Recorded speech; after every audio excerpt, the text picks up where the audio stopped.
हे guys welcome back to the Nepal next official channel. आजको भिडियोमा हामी चाहिँ एउटा फुली फन्डेड स्कलरसिपको बारेमा डिस्कस गर्न गइरहेको छौँ। जुन स्कलरसिप चाहिँ बेन्जोइक university which is located in the Turkey, जुनले चाहिँ हामीलाई फुली फन्डेड स्कलरसिप नेपाली स्टुडेन्टहरूलाई प्रोभाइड गरिरहेको छ। यसमा चाहिँ हाम्रो अलमोस्ट 50+ प्रोग्रामहरू रहेछ भने यसको भिसा एप्रुभल चाहिँ के कस्तो रहेछ भनेर यो भिडियोमा हामी हेरौँ र हामी यो फर्म चाहिँ कसरी फिलअप गर्ने त्योहरू पनि प्रोसेस म सबै यो भिडियोमा डिटेली म भनिदिइरहेको छु। So let's start. बेन्जोइक university which is located in Turkey, application form for the 2026 and 27 है। अब यसमा एप्लाई नाउ गर्नको लागि त्यो एप्लाई नाउ गर्नु पऱ्यो। अब हाम्रो सबै डिटेलहरू फिल गर्नु पऱ्यो। त्यो पछि म यसमा स्कलरसिप अपर्च्युनिटी चाहिँ हाम्रो अप टु 50% भन्दा माथि नै रहेको छ र भिसा फुल भिसा र एडमिसन सपोर्ट चाहिँ पुरै युनिभर्सिटी थ्रु नै पाउने हो र 48 आवर एप्लिकेसन प्रोसेस रहेको छ, जसमा चाहिँ हाम्रो 98% हाम्रो सक्सेस रेट रहेछ कि भिसा एप्रुभल हुनको लागि 98% सक्सेस रेट रहेको छ भने 50+ प्रोग्राम एभाइलेबल रहेको छ। अब यसमा हामी एकचोटि प्रोग्राम चेक गरौँ। अब यहाँ हामी चाहिँ इन्जिनियरिङ सर्च गर्दाखेरि engineering of computer engineering, bachelor of industrial engineering, bachelor of software इन्जिनियरिङको सबै चाहिँ डिटेल्स दिएको छ र यो पछि अब यसमा हामी लेभल राखौँ। लेभलमा चाहिँ के छ भने एसोसिएटेड ब्याचलरको लागि अहिले चेक गरिरहेको छौँ भने ब्याचलर राख्यौँ। अनि हाम्रो ल्याङ्ग्वेज चाहिँ के रहेछ भने हाम्रो ल्याङ्ग्वेज इङ्ग्लिस रहेको छ र कुन कुन युनिभर्सिटीले हाम्रो चाहिँ इङ्ग्लिस ल्याङ्ग्वेजमा पढाइरहेको छ भने यहाँ दुईवटा युनिभर्सिटी रहेको छ, ब्याचलर अफ कम्प्युटर इन्जिनियरिङ र ब्याचलर अफ इन्डस्ट्रियल इन्जिनियरिङको रहेको छ। यसको total tuition fee per year चाहिँ USD 3300 रहेछ भने यसको चाहिँ ट्युसन फी पर इयर चाहिँ USD 3000 रहेको छ है। र यहाँ हाम्रो के छ भने डिग्री ब्याचलर छ कम्प्युटर साइन्स ल्याङ्ग्वेज इङ्ग्लिस र USD 1300 चाहिँ हाम्रो फी भयो 3300 होइन। र इन्टेक चाहिँ सेप्टेम्बरको रहेछ भने ड्युरेसन चाहिँ हाम्रो 48 मन्थ रहेको छ। यो भनेको जम्मा कति वर्ष भयो भने 4 वर्षको प्रोग्राम भयो होइन। ब्याचलरको हाम्रो 4 वर्षको प्रोग्राम भयो। अब यसमा अल फिल्डमा हामीलाई कम्प्युटर साइन्सको मात्रै चाहियो भने अब कम्प्युटर साइन्सको आयो। जस्तै अब मलाई यसमा इन्जिनियरिङको चाहियो भने त्यो कम्प्युटर इन्जिनियरिङ नै भयो। अब सोसल स्टडिजमा हेर्दाखेरि सोसल स्टडिजको पनि एउटा पनि प्रोग्राम रहेको छैन। अब म यही चाहिँ मास्टरमा फर्म फिलअप गरिरहेको छौँ भने अब मास्टरमा यहाँ गएपछि अल फिल गरिदिनु पऱ्यो।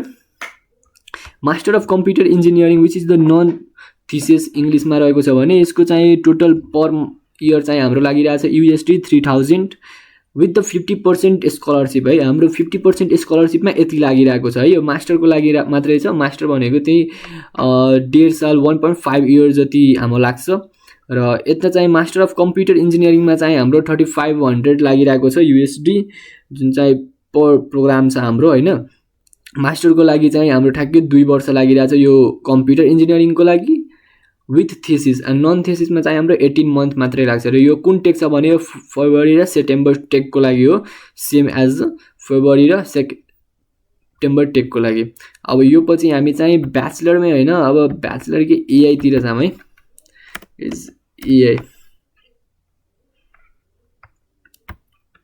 एआई चेक गरौँ एकचोटि।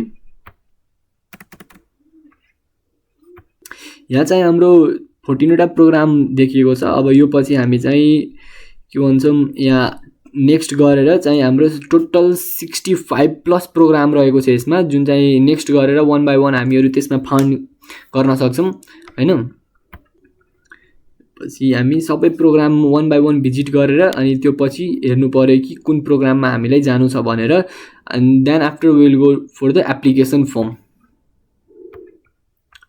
सो यस्तै गरेर अब हामी चाहिँ हाउ टु एप्लाईमा जाऊँ भने यहाँबाट के गर्नु पऱ्यो भने हाम्रो एप्लिकेसन यहाँबाट सब्मिट गर्नु पऱ्यो। यहाँ एप्लाई नाउ छ नि, त्यहाँबाट एप्लिकेसन सब्मिट गर्यो। त्यो पछि हाम्रो 48 आवरको भित्र हाम्रो नोटिस आउँछ इमेलमा होइन, तपाईँ एक्सेप्ट हुनुभयो कि भएन। And then after will start our journey. अब त्यो पछि भिसा प्रोसेसहरू के कस्तो छ भनेर त्यो अब स्टुडेन्ट स्टोरिज उहाँहरूले जहाँ पढेर यहाँबाट ब्याचलर डिग्री या मास्टर डिग्री पास गरेर उहाँहरूले रिभ्यू दिनुभएको छ। तपाईँहरूले उहाँको रिभ्यू हेरेर यो कलेज के कस्तो रहेको छ, कस्तो युनिभर्सिटी रहेको छ, कतिको ऱ्याङ्कमा रहेको छ, त्योहरू तपाईँहरू बुझ्न सक्नुहुन्छ। Then after frequently asked question हेर्दाखेरि हाउ डु आई एप्लाई, सबभन्दा फर्स्ट क्वेसन नि त्यही आउँछ, इन्टरनेसनल स्टुडेन्ट भएर हामी चाहिँ कसरी एप्लाई गर्ने भनेर यहाँ सबै इन्फर्मेसन दिएको छ होइन, हामी कसरी एप्लाई गर्ने भनेर। यो 1 by 1 एकचोटि चेक गर्नु होला। Can I submit and this application request without the language certificate होइन, त्यो सब हामी विदाउट एनी ल्याङ्ग्वेज पनि यो दिन सक्छौँ होइन, एप्लाई गर्न सक्छौँ भनेको हो। त्यो सबै एकचोटि चेक गर्नु होला। हामीले चाहिँ यहाँ सबै डिटेलली राखिदिएको छौँ, यहाँ हाम्रो वेबसाइटको लिङ्क पनि डिस्क्रिप्सनमा राखिदिएको छौँ, एकचोटि गएर तपाईँ चेक गर्नु होला। And then after you will apply for this. अनि केही प्रब्लम भएपछि यो नम्बरमा दिएको सबै इन्फर्मेसनमा एप्लाई गरेर तपाईँ कन्ट्याक्ट गर्न सक्नुहुन्छ है। एप्लिकेसन कसरी फिल गर्ने त्यो नि सोच्दै हुनुहुन्छ होला, त्यही भएर अब एप्लिकेसन कसरी फिल गर्ने त्यसमा जाम है।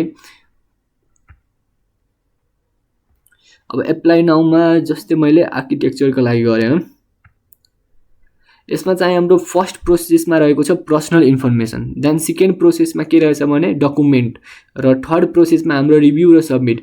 फर्स्ट प्रोसेसमा हाम्रो फर्स्ट नेम र लास्ट नेम राख्नु पऱ्यो होइन, पर्सनल इन्फर्मेसन छ जुन चाहिँ कम्पलसरी राख्नु नि पऱ्यो, र इमेल राख्नु पऱ्यो, र हाम्रो कोड नम्बर। अब हरेक ठाउँको फरक फरक कोड नम्बर हुन्छ, जस्तै हाम्रो नेपालको 977 हुन्छ भने यहाँ हामी नेपाल राखेर आफ्नो फोन नम्बर राख्ने हो। And then after we are going for next गरिसकेपछि हाम्रो कि डकुमेन्टहरू चाहियो, जस्तै +2 पास गरेको सर्टिफिकेटहरू चाहियो, +10 पास गरेको सर्टिफिकेट चाहियो, पासपोर्टको फर्स्ट कपी चाहियो होइन। त्यो पछि विभिन्न किसिमका डकुमेन्टहरू छ त्योहरू चाहियो, त्यो सबै तपाईँहरूले एकचोटि चेक गर्नु होला होइन एप्लाई गरेर। And then after if you have any problem then you can message me in WhatsApp and I am contact with you 24/7. So don't worry guys, and everyone go and apply for this scholarship. It is very helpful for recent +2 student, which helps to get a scholarship opportunity in Italy by the Benjik University. So by telling this much, I want to tell you, you should watch this video full, and then after join my WhatsApp channel and go and look this video in Facebook channel also, and please share this video to every students who need fully scholarship or fully funded scholarship to the foreign, and there is the visa approval success rate is 98%, so I think you will get visa approval as soon as possible. So by telling this much, I hope you will do like and subscribe. Thank you.